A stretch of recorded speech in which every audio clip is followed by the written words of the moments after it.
అంబేద్కర్ రాసినటువంటి రాజ్యాంగం కంటే ముందు మన భారతదేశంలో ఇంకొక రాజ్యాంగం అమల్లో ఉండేది. మనకి ఏ రాజ్యాంగం లేకుండా లేవు. మనుధర్మశాస్త్రం అనే ఒక రాజ్యాంగం ఉంది.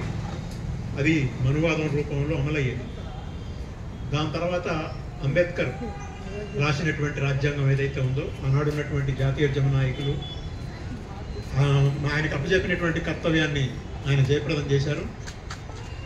ఆయనకు అంత గొప్ప ప్రత్యేకత రావడానికి ఇంకో కారణం కూడా ఉంది. మనుధర్మశాస్త్రాన్ని నడి రోడ్డు మీద అగ్గిపుల్ల గీసి తగలబెట్టాడు. దీనికేమీ పెద్ద అబద్ధమా, ఇది అబద్ధం అని చెప్పడానికి ఏమి లేదు. మనందరికీ తెలిసినటువంటి చరిత్ర, ఆధారాలు ఉన్నట్టు చరిత్ర. కాబట్టి మనుధర్మశాస్త్రాన్ని తగలబెట్టి ఇది ఈ దేశంలో ఉన్న మహిళలకు వ్యతిరేకం, అందుకనే తగలబెట్టాను, ఈ దేశంలో ఉన్నటువంటి ఆదివాసీలకి, దళితులకి, శూద్రులకి వ్యతిరేకం, అందుకనే తగలబెట్టాను, ఈ దేశం మరింతగా వెనుకబడిపోకూడదు, ఆధునిక లౌకిక ప్రజాస్వామ్య రాజ్యంగా ప్రపంచంలో భారతదేశం తలెత్తుకుని అభివృద్ధి చెందగలిగే స్థితి రావాలంటే ఇది హిందూ రాజ్యంగా ఉండకూడదు, మరే మత రాజ్యంగా ఉండకూడదు. కాబట్టి ఇక్కడ షరియత్తో మనుధర్మము అమలు జరగటం కంటే కూడా ఆధునిక ప్రజాస్వామ్య లౌకిక సామ్యవాదం అమలు కావాలని ఆయన కోరుకున్నాడు. బ్రిటిష్ బ్రాడ్కాస్టింగ్ కార్పొరేషన్ BBC వాళ్ళకు ఒక ఇంటర్వ్యూ ఇచ్చేటప్పుడు దాదాపు చివరి దశ వాళ్ళు ప్రశ్న అడుగుతారు, ఈ దేశంలో ప్రజాస్వామ్యం ఈ ప్రజల అవసరాలు తీర్చలేకపోయిన తర్వాత అది ఒకవేళ ఫెయిల్ అయితే ఈ దేశానికి మీరు ప్రత్యామ్నాయం ఏది అని అడిగారు.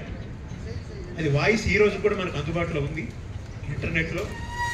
కమ్యూనిజం కనుక ప్రత్యామ్నాయం అయితే, అదే ఈ దేశ సమస్యలు పరిష్కారం చేసే పరిస్థితి ఉంటే, ఈ దేశంలో ఇప్పుడున్న ప్రజాస్వామ్యం ఫెయిల్ అయితే తప్పేంటి, కమ్యూనిజం వస్తే తప్పేంటి, దాన్ని కూడా నేను కోరుకుంటాను అని ఘంటాపదంగా చెప్పాడు.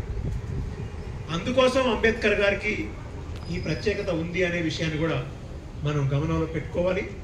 కాబట్టి నీ శత్రువులు ఎవరు అని అంబేద్కర్ గారిని అడిగినప్పుడు, నాకు ఇద్దరే శత్రువులు, మాకు మూడో మనిషి లేడు. మొదటి శత్రువు క్యాపిటలిజం, రెండో శత్రువు బ్రాహ్మణిజం. ఈ రెండు శత్రువుల మీద నేను అంతమయ్యేదాకా పోరాటం చేస్తాను తప్ప ఈ రెండు శత్రువులు తప్ప మనకు వేరే శత్రువులు లేరు అనేటువంటి చెప్తాడు. కాబట్టి మనం అంబేద్కర్ గురించి చెప్పుకునేటప్పుడు అంబేద్కర్ గారితో వేరే వాళ్ళతో ఉన్న వైరుధ్యాల గురించి మాట్లాడటం అనేది అంబేద్కర్కి ద్రోహం చేసినట్లయింది. అంబేద్కర్కి మౌలికమైన వైరుధ్యం ఎవరితో ఉందో, ఏ సిద్ధాంతంతో ఉందో ఆ వైరుధ్యాన్ని మనం ముందుకు తీసుకొచ్చి చెప్పాలి తప్ప చిన్న చిన్న వైరుధ్యాలు మనం ప్రస్తావించాల్సిన అవసరం లేదు. అదే సందర్భంగా వారు ఒక మాట అన్నారు. ఆయన చాలా పెద్ద ఎత్తున లక్షలాది మంది ప్రజలను తీసుకొని నేను బౌద్ధ మతంలోకి వెళ్ళిపోతున్నాను అని చెప్పి తను బౌద్ధ మతంలోకి మారిపోయి అనేక లక్షల మందిని బౌద్ధ మతంలోకి మార్చాడు. ఎందుకు ఈ పని చేశామని అడిగితే ఆయన చెప్పాడు, నేను పుట్టడం నా చేతిలో లేదు, ఏ మతంలో పుట్టాలి, ఏ కులంలో పుట్టాలనేది పుట్టుక నా చేతిలో లేదు కాబట్టి నేను హిందూ మతంలో పుట్టాను. కానీ చనిపోవటం అనేది ఏ ఎందులో ఉండి చనిపోవాలనేది నా చేతిలో ఉంది కాబట్టి నేను హిందువుగా మాత్రం చనిపోను, బౌద్ధుడిగా చనిపోతాను అని చెప్పి ఆయన బౌద్ధ మతంలో చేరిన విషయం కూడా ఈ దేశ ప్రజలకు కాదు, ఈ ప్రపంచ ప్రజలందరికీ తెలుసు. ఈ ప్రపంచ ప్రజలందరికీ తెలిసిన విషయాన్ని RSS వాళ్ళకి నేను ఈ సందర్భంగా గుర్తు చేద్దాం అనుకుంటున్నాను. ఓ RSS మనువాదులారా, ఓ BJP మనువాదులారా, రెండు ప్రశ్నలు సూటిగా మిమ్మల్ని అడుగుతున్నాను. మనుధర్మశాస్త్రాన్ని అంబేద్కర్ గారు తగలబెట్టింది నిజమా కాదా? ఇది ప్రపంచం మొత్తానికి తెలుసు కదా, మీకు కూడా తెలుసా తెలవదా అనేది చెప్పాలి. అదే సందర్భంగా ఆయన బౌద్ధ మతంలోకి చేరింది నిజమా కాదా, మతం మారింది నిజమా కాదా, ఈ రెండు విషయాలకి మీరు సమాధానం చెప్పాలని నేను RSS వాళ్ళని, BJP వాళ్ళని ఈ అంబేద్కర్ గారి జయంతి సందర్భంగా సూటిగా అడగదలుచుకున్నాం. ఇక్కడ హాజరైన అందరి తరఫున అడగదలుచుకున్నాం.